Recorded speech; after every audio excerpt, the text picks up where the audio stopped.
Alright. Alright, mini bike action.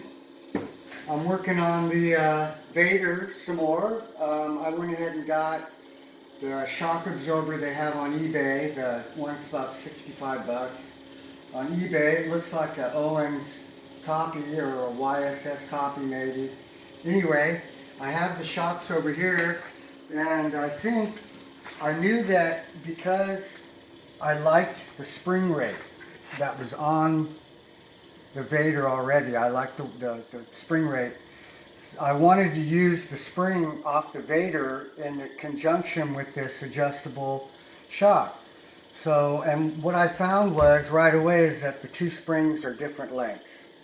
So that created a little bit of a problem there. The eye-to-eye length was roughly the same, actually, almost identical, the eye-to-eye length, in case any of you were wondering. I think it jacks the bike up a hair, which I really didn't want either. So anyway, what I had to do to get this, and you can see this spring rate would have made that bike ride. It would have been so stiff. And I like my suspension to work, you know, so anyway, I took that spring off, put this one on. This one actually is a progressive wound spring, which gives you some softness and then gets progressively stiffer. And all I had to do to make this work, this was the eyelet that came on the eBay shock. This is the eyelet that came on my Vader shock. I wanted to use this eyelet here, this pivot point, because at the bottom, where it's at the swing arm, there's a lot of pivoting that goes on there. And the shock that came with, the one that came with the eBay shock uses this rubber bushing.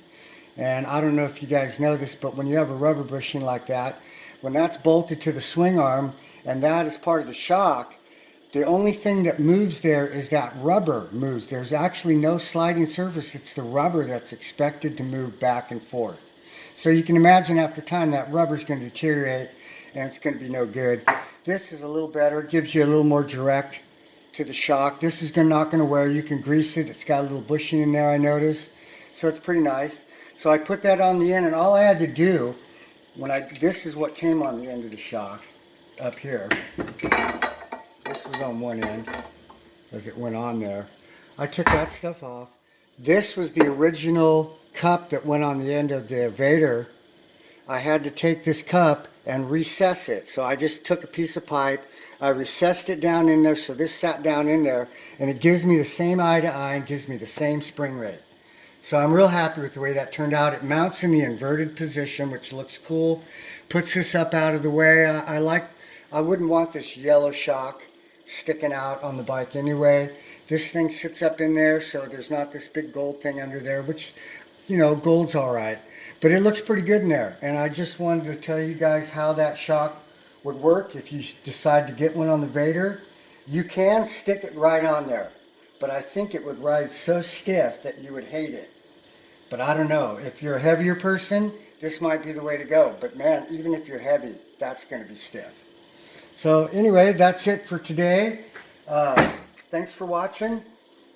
Vader later.